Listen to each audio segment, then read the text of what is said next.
હાય, હું છું Nandu. Second day of the mount Abu. સવારનો વ્યૂ એટલો સરસ વ્યૂ ને કે તમે જોતા જ રહી જાઓ.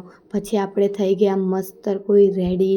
પછી આપણે કરી લીધો ચા અને નાસ્તો. આલુ પરોઠા એટલા સરસ ને. પછી આપણે ડાયરેક્ટ ગયા ગુરુ શિખર. ગુરુ શિખર એટલો સરસ વ્યૂ આવે છે ને કે જોવાની ખૂબ જ મજા આવે છે. તમે જેમ જેમ ઉપર જતા જાઓ ને એમ તો બહુ જ સરસ વ્યૂ. અને અહીંયાના રસ્તા એટલા સરસ. અને તમે ઉપર જાઓ એટલે વ્યૂ આખો અલગ જ. પહાડો એટલા સરસ દેખાય. એટલા સરસ પહાડો દેખાય ને કે તમે જોતા જ રહી જાઓ. અને અહીંયાનો વ્યૂ એટલો સરસ ને. અને માર્કેટ તો એટલી સરસ ને કે તમે કંઈ લીધા વગર પાછા જ ના આવો. અને ટોપનો વ્યૂ તો બહુ જ સરસ.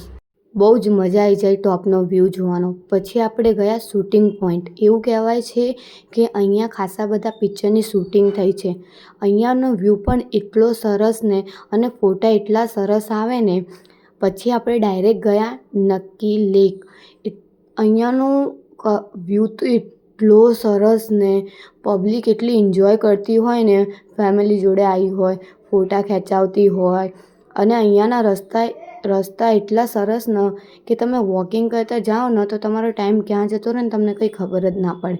પછી અહીંયા એડવેન્ચર પાર્ક, બોટિંગ બહુ જ સરસ એક્ટિવિટી છે. તમને એક્ટિવિટી કરવાની ખૂબ જ મજા આવે. પછી આપણે પણ લઈ લીધા મસ્ત કોઈ બેંગલ્સ. પછી આપણે ડાયરેક્ટ ગયા સનસેટ પોઈન્ટ જોવા. ત્યાં તો પબ્લિક એટલી આવે ને. અને એ પોઈન્ટ પણ ખૂબ સરસ છે. તમે સનસેટ જુઓ ને તમારું અક્કલ કામ ના કરે એટલો સરસ. અને પબ્લિક તો એટલી બધી ને. તમે 5 મિનિટ ત્યાં ઊભા રહો ને તમે એકદમ ફ્રેશ થઈ જાઓ. એટલું સરસ વ્યૂ આવે. અને અહીંયા તમારે જવું બી જરૂરી છે. બહુ સરસ વ્યૂ છે. પછી આપણે રિટર્ન થઈ ગયા.